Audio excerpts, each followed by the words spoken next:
natures, abandon the 5 desires. In an instant, see your nature, it is true. Commentary. Everyone has sexual desire, but you do not need to be afraid of it. In the Shurangama Sutra we read about Akusma, the firehead Vajra, whose sexual desire was unbearably intense when he first began to cultivate. But he was able to discipline and temper the fire of lust, transforming it into the fire of wisdom and transforming himself into the firehead Vajra. The root cause of purity is the lust nature. Proper thoughts are the cause of purity in the nature, and deviant thoughts the cause of impurity. Therefore cut off the nature of sexual desire, which means transform it. This certainly is not telling you to castrate yourself. That's not the answer. Just change your thoughts and make them pure in nature. You don't have to cut off sexual desire. Don't cut it off, transform it instead. Transform lust into purity, which is simply proper knowledge and proper views. The lust within the nature is simply deviant knowledge and deviant views. Once rid of lust, the substance of the nature is pure. To get rid of lust means to transform it.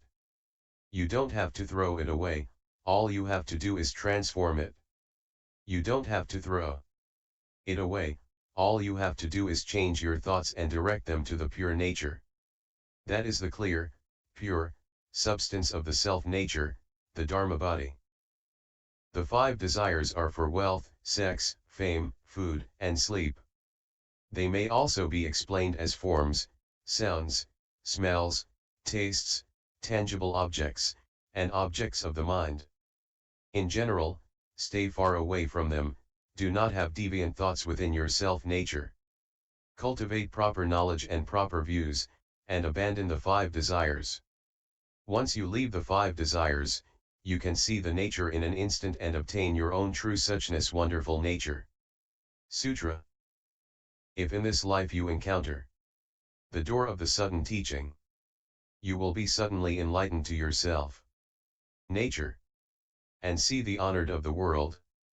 If you wish to cultivate and aspire to Buddhahood, you won't know where the truth is to be sought, unless you can see the truth within your own mind. This truth which is the cause of realizing Buddhahood. Not to see your self-nature, but to seek the Buddha outside. If you think that way, you are deluded indeed. I now leave behind the Dharma door of the sudden teaching to liberate worldly people, who must cultivate themselves. I announce to you, and to future students of the way, if you do not hold these views you will only waste your time. Commentary. Having encountered the sudden teaching of the Dhyana school, you may become instantly enlightened and understand your original mind and see your original nature. At that moment you will personally meet the world-honored ones, the Buddhas of the 10 directions. You can see them all. Unless you apply effort in the self-nature instead of looking outside, you will never find the genuine Buddha. Understand your mind and see your nature, that is the way to realize Buddhahood. If you do not turn the light around and seek within yourself, but run outside instead to look for the Buddha, you are being stupid, extremely stupid. You must cultivate the Dharma of sudden enlightenment on your own. Do not fail to cultivate. If you do not hold the notions expressed in this verse, you are wasting your time. You'll never obtain the smallest advantage. Sutra. Having spoken the verse, the master continued, all of you should take care. After my extinction, do not act with worldly emotion. If you weep in sorrow, receive condolences, or wear mourning clothes, you are not my disciples, for that is contrary to the proper Dharma.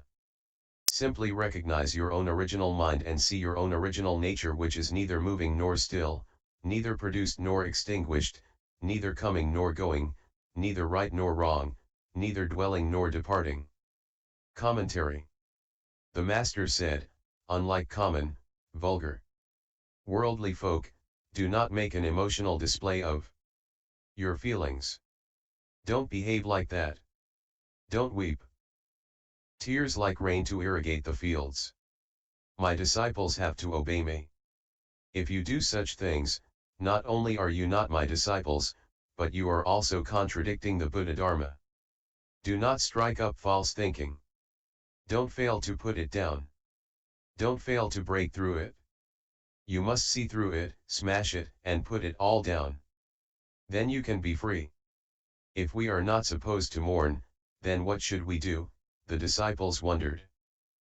Recognize your original mind. What is it like? It doesn't move and it isn't still. It doesn't come or go. It's not right or wrong, good or bad, black or white, long or short.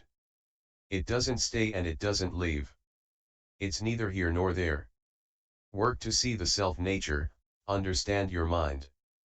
Then you will not have wasted your time. Sutra. Because I am afraid that your confused minds will misunderstand my intention, I will instruct you again so that you may see your nature. After my extinction, continue to cultivate accordingly, as if I were still present. Should you disregard my teaching, then even if I were to remain in the world, you would obtain no benefit. He further spoke this verse. Firm, firm, do not cultivate the good. High, high, do not do evil. Still, still, cut off sight and sound. Vast, vast, the mind unattached. Commentary. Firm, firm means not moving, thus unmoving, clear, clear, and constantly bright.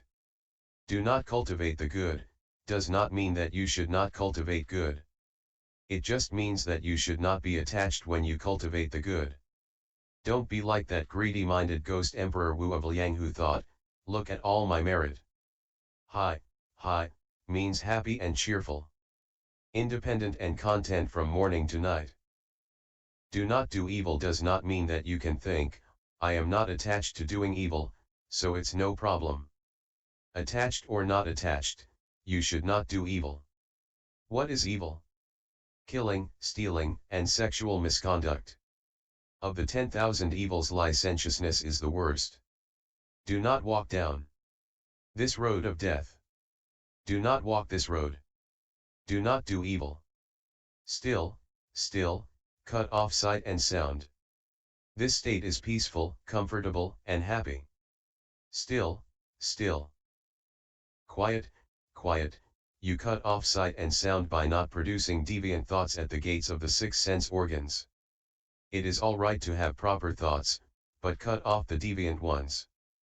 Cut off deviant sights and sounds.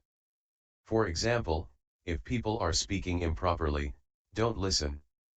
Vast, vast, the mind unattached. This mind's capacity extends throughout the universe and fills up heaven and earth. It is high, great, broad, vast, limitless, and unbounded, and it is not attached anywhere.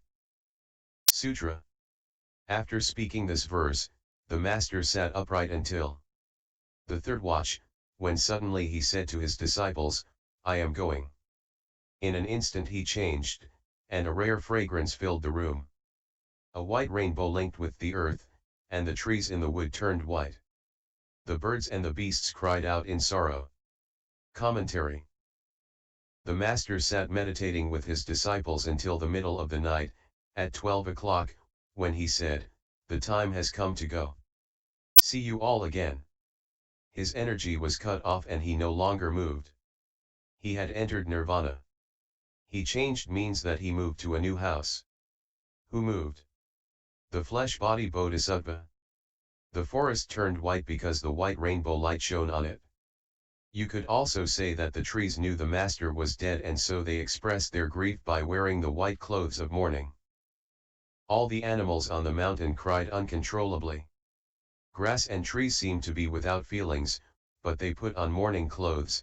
Birds and beasts ordinarily don't understand very much, but they showed forth a spiritual nature and wept. Sutra. In the 11th month, a dispute arose among the officials, disciples, Sangha, and laity of the 3 countries of Guangzhou, Shaozhou, and Hsinzhou as to who should receive the true body. As they could not agree, they lit incense and prayed saying, the master will be returned to the place indicated by the incense smoke. The smoke went directly to Tzaoshi, and so, on the 13th day of the 11th month, the reliquary and the transmitted robe and bowl were returned there. In the following year, on the 25th day of the 7th month, the body was removed from the reliquary, and disciple Fangpian anointed it with incense paste. Remembering the prophecy that his head would be taken, the disciples wrapped sheets of iron and lacquered cloth around his neck for protection and then placed his body in the pagoda. Just then a white light appeared within the pagoda, shot up into the sky, and did not fade for 3 days.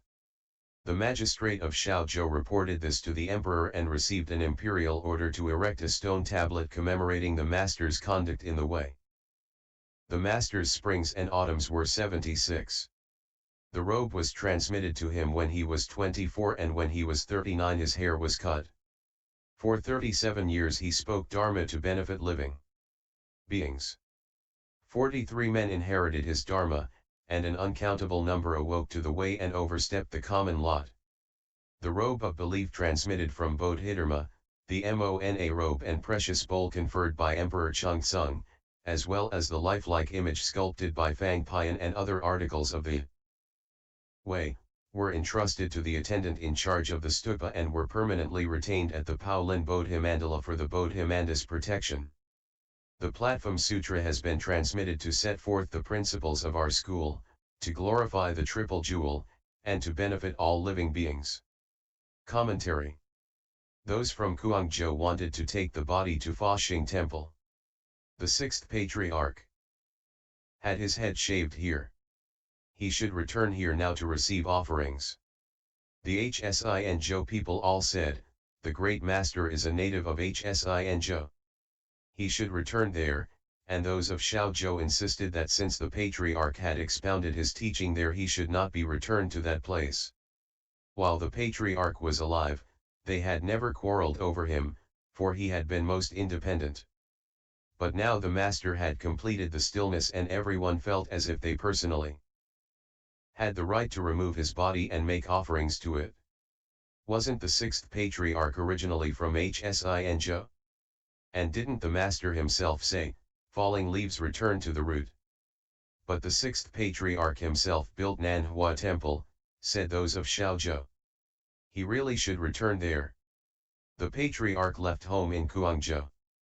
He let his hair fall there and his Dharma should all fall back to us. The text says that they could not agree, and that indicates that the situation was extremely grave, it was a crisis. Everyone was trying to take the body away by force. They argued and argued until one intelligent person said, "Stop." While he was alive, we obeyed the master's instructions.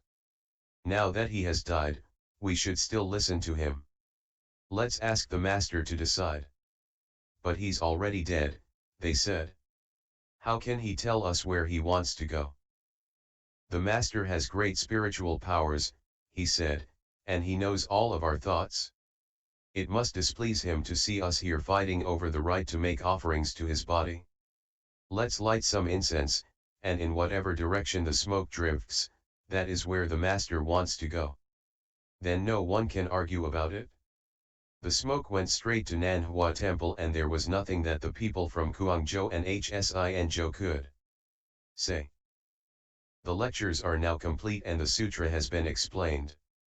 You have undergone much suffering, but I don't know whether you realized it was suffering or not. If you felt it was suffering, you are just a common person, but if you did not feel that it was suffering, then you are just a rock or a piece of wood. Well, was it suffering? As to my explanation, I don't know whether I explained well or badly, and I also don't know if you listened well or badly. Good and bad, get rid of them both. Explaining is just explaining and listening is just listening. We have met because of a karmic affinity. We have heard the story of the Sixth Patriarch's life and of his cultivation of the way. You should not look for good or bad points, but look instead to see whether you believe. Advance down the right road and retreat from the wrong. You should cultivate according to the Dharma. Memorize the last verse of the sutra and recite it often, for if you reflect on its meaning you will certainly realize Buddhahood. And don't discriminate as to whether I explain the sutra well or not. Just look to see whether or not you cultivate. If you cultivate, what is bad is good, but if you do not cultivate, what is good is bad. Now I am going to ask you a question. The Sixth Patriarch was an illiterate, and illiterates cannot have much knowledge. How could someone who couldn't even read speak a sutra? What does this mean? Student, I think the sutra shows that you don't need a lot of scholarly learning in order to become enlightened. The sudden teaching is just the mind, realizing the mind, and we should do it. Who else has a view? This is a democracy. Speak up. Student, in the Sixth Patriarch's Dharma explanation, where could a word arise? Student, the principles contained in the sutra are so clear and out in front, that, every time I try to say something about them, I get tied up in dualism and feel hopelessly overwhelmed. Does anyone else have an opinion? Student, Master, when the Sixth Patriarch was about to enter Nirvana, he said, "See you later." Where is he now? He comes right from where you are speaking. Now, why was it that the Master never learned to read? During the time of the Sixth Patriarch, schools were not available to all, and to attend, you had to have money. The Sixth Patriarch's family was extremely poor, because his father was an honest official who never took bribes. As a boy, even getting food to eat was a problem for the Master, so of course he couldn't go to school. It was a question of environment, then. He never learned to read because his family was poor and because schools were not available. But there is yet another reason. Why did the Sixth Patriarch choose to appear in a poor family? He did it to show us that even illiterates can realize Buddhahood and become patriarchs. Thus he raised the hopes of those who could not read. Seeing the Sixth Patriarch, everyone thought, he never went to school but he cultivated and obtained the fruit of the way. We can do it too. It is not the case that if you can't read, you can't cultivate. If you think, only educated people can cultivate, you are holding a prejudice. The Sixth Patriarch appeared to cause us all to lay down such prejudices. As I see it, these are 3 reasons why the Sixth Patriarch never learned to read. There's one more thing you should recognize clearly about the Sixth Patriarch. He was not lazy. He always practiced the Buddha Dharma. He became enlightened and after his enlightenment he spoke the Platform Sutra. Being able to read is just worldly knowledge. The Sixth Patriarch understood his mind, saw his nature, and opened up to his inherent wisdom. Because this sutra was spoken from the bright light of this wisdom, its value is incomparable. It is the same as sutras spoken by the Buddha, so do not take him lightly just because he couldn't read. The sutra is now complete, and, after teaching it, I make that statement to all of you. End PFS 010.